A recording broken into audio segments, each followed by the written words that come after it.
সুস্পষ্ট বক্তব্য হলো জামাত ইসলামের জন্মটাই মুনাফিকি দিয়ে, যাদের জন্মটা মুনাফিকদের দিয়ে, তাদের সাথে যারা ঐক্যের স্বপ্ন দেখে আমাদেরও সন্দেহ হয় তাদেরও মুনাফিকি চরিত্র আছে কিনা। যারা ওলামায়ে দেওবন্দ দাবি করে ওলামায়ে দেওবন্দের দুশ্মনের সাথে যারা আতাত করতে চায় হয় তাদেরও মুনাফিকি চরিত্র আছে কিনা। এখানে বাংলাদেশ আগামী নির্বাচনী দিল্লিতে এখন যে সব চিন্তা ভাবনা শিরোনামে একটা রিপোর্ট পেশ করা হয়েছে। এই রিপোর্টের মধ্যে ডক্টর তাহেরকে প্রশ্ন করা হয়েছে, বিবিসির এক সাংবাদিক প্রশ্ন, এই বিষয়টা এখানে তুলে ধরা হয়েছে। দেখেন তারা কতটুকু বাংলাদেশের শরিয়া কায়েম করতে চায়। এখানে লিখছে এই পত্রিকায়, সাম্প্রতিক ঢাকা সফরে জামাত ইসলামের নায়েবে আমির সৈয়দ আবদুল্লাহ মোহাম্মদ তাহেরের সঙ্গে বৈঠকের সূত্র ধরে তিনি বলছিলেন, আমি ডক্টর তাহেরকে জিজ্ঞেস করেছিলাম, ধরুন আপনারা সরকার গড়ার মতো সংখ্যা পেয়ে গেলেন, তাহলে কি দেশে শরিয়া আইন আনতে চাইবেন? উনি তখন বললেন, এটা আবার কোথায় শুনলেন? আমরা কবে কোথায় বলেছি জিতলে আমরা বাংলাদেশের শরিয়া আইন কায়েম করব? তার মানে তারা এখন ক্ষমতায় যাওয়ার জন্য শরিয়া আইনের বিষয়টা অস্বীকার করছে। তারা তাদের লোগোর ভেতর থেকে আল্লাহ নাম আকিমুদ্দিনটা উঠায় দিয়েছে।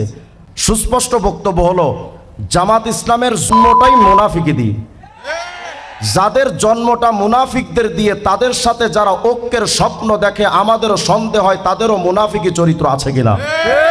সুতরাং সুস্পষ্ট বক্তব্য হলো আমরা কোনো কুফরি মতবাদের সাথে ঐক্য চাই না, নেফাক তন্ত্রের সাথে ঐক্য চায় না। যারা ওলামায়ে দেওবন্দ দাবি করে ওলামায়ে দেওবন্দের দুশ্মনের সাথে যারা আতাত করতে চায়, যারা সরকার পতনের পর ওলামায়ে কেরাম দেওবন্দকে যারা ঘাড়টা দিয়ে মসজিদ থেকে বের করে দিতে চেয়েছে, যারা সাহাবায়ে কেরামের সমালোচনা করে অভিশপ্ত হয়েছে, নবীদেরকে যারা ভুল ধরতে কুণ্ঠাবোধ করেনি, তো মওদুদী সাহেব বলে দিলেন একামতে দিন বা ধর্মের মূল থিম হলো রাষ্ট্র ক্ষমতা দখল করা। অথচ আজ পর্যন্ত রাষ্ট্র ক্ষমতা দখল করা তো দূরের থেকে একটা বাথরুমও দখল করতে পারো না। এখন আমরা যখন জামাতের ব্যাপারে মওদুদিবাদের ব্যাপারে কথা বলি, তখন মওদুদির ব্যাপারে কিছু লোকেরা আমাদেরকে সবক শোনাতে আসে যে আমরা তো তার মাযহাব মানি না, তার তাকলিদ করি না, আমরা তো তার শুধু রাজনৈতিক দর্শনটা নিয়েছি। মওদুদির রাজনৈতিক দর্শনটার সাথেই ইসলামের সংঘর্ষ। ওলামায়ে দেওবন্দের সাথে প্রথম যে মওদুদির, তার মধ্যে অন্যতম হলো মওদুদির রাজনৈতিক দর্শনের সাথে, মানে ইসলাম এটা কোনো ধর্মের নাম নয় এবং এই মুসলিম সভ্যতা এটা কোনো ধর্মীয় জনগোষ্ঠীর নাম না, বরং এটা একটা বৈপ্লবিক চিন্তা চেতনা। তার মানে তারা ইসলামকে শুধু বুঝে সংগ্রাম করে ইসলাম প্রতিষ্ঠা করা। সর্বপ্রথম এই মালউন অভিশপ্ত মওদুদি এই বক্তব্য দিয়ে ইসলামকে সে একটা জায়গায় সীমাবদ্ধ করতে চেয়েছে। কোরআন হাদিসও বুঝে না যে ওদেরকে দলিল দিয়ে বোঝাবো। আমি সামান্য একটা কমন সেন্সের কাছে আমি প্রশ্ন করি, মনে করেন বাংলাদেশে 100% মুসলমানের মধ্যে 80% মুসলমান বা 90% মুসলমান এখন বাংলাদেশে আছে। 90% মুসলমানের ভেতরে এখন বর্তমানে কমপক্ষে 85% মুসলমান তারা ইসলাম চায় না, কারণ তারা ইসলাম বুঝেও না। এখন যদি ওদেরকে ঘাড় ধাক্কা দিয়ে আমরা ক্ষমতায় বসায় দিই যে তুই বয়, ঘাড় ধাক্কা দিয়ে বসায় দিলে ওরা কয়দিন টিকবে? এই মুসলমান ওদেরকে জুতা পিটা করে তাড়ায় দিবে। ঘরে ঘরে ঢুকে গেছে।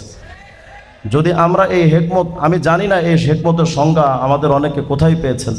আমি মনে করি হেকমত মানেই কথা বলা, হেকমত মানেই সমস্ত বাতিলের জবাব দেওয়া। যখন বাতিল যে রূপে আসবে সেই রূপে তার দাঁত ভাঙ্গা জবাব দেওয়া, এটাই হেকমত। সুতরাং আমাদের বাংলাদেশে সম্প্রতি সময়ে অনেক মতবাদ তো আসছে। আমাদের এখানে শিরোনাম দেওয়া হয়েছে কওমি মাদ্রাসার ইতিহাস ঐতিহ্য অবদান শীর্ষক সম্মেলন। কওমি মাদ্রাসার ইতিহাস ঐতিহ্যের দিকে তাকাইলেই বেরলভির বিরুদ্ধে তাদের অবস্থান পাওয়া যায়, শিয়াদের বিরুদ্ধে তাদের লেখনী পাওয়া যায়, কাদিয়ানীদের বিরুদ্ধে তাদের বক্তব্য পাওয়া যায়, মওদুদিবাদের বিরুদ্ধে তাদের মুখোন্মোচক আলোচনা পাওয়া যায়। কিন্তু আমরা যদি শুধু ওই ইতিহাস আর ঐতিহ্যকে শুধুমাত্র কিছু প্রশংসামূলক জায়গায় সীমাবদ্ধ করে রাখি, তাহলে ওলামায়ে দেওবন্দের কর্মকে খাটো করা হবে। আমি আজকে এখানে শুধু একটি বিষয়ে কথা বলতে চাই, সেটা হলো আমাদের বাংলাদেশে স্বৈরাচার শেখ হাসিনা পালায়নের পর যারা একসময় মজলুম ছিল, তারা জালেমের ভূমিকা অবতীর্ণ হয়ে নিজেদেরকে এমন আল্লামাতু দাহার ভাব নিয়ে কওমি মাদ্রাসাকে ছোট করা, তানকিস করার একটা মেজাজ লালন করছে। কিছুদিন আগে জামাত ইসলামের একজন ভাইকে দেখলাম, তিনি বক্তব্য দিচ্ছেন যে ওলামায়ে দেওবন্দ তারা শুধু মাদ্রাসার 4 দেয়ালের ভেতরেই তারা সীমাবদ্ধ হয়ে ইসলামটাকে এভাবে বুঝেছে। আমি তাদেরকে স্পষ্ট করে বলতে চাই, ওলামায়ে দেওবন্দের বিরুদ্ধে কথা বলার আগে 100 বার ভাবতে হবে আপনাদের। ওলামায়ে দেওবন্দ কিন্তু উড়ে এসে জুড়ে বসা বা কচুরি পানার মতো নয় যে আপনাদের 90 সালে 2-1 ভাইরাসের বক্তব্য দিয়ে ওলামায়ে দেওবন্দকে খাটো করা সম্ভব। এখন আমরা যখন জামাতের ব্যাপারে মওদুদিবাদের ব্যাপারে কথা বলি, তখন মওদুদির ব্যাপারে কিছু লোকেরা আমাদেরকে সবক শোনাতে আসে যে আমরা তো তার মাযহাব মানি না, তার তাকলিদ করি না, আমরা তো তার শুধু রাজনৈতিক দর্শনটা নিয়েছি। মওদুদির রাজনৈতিক দর্শনটার সাথেই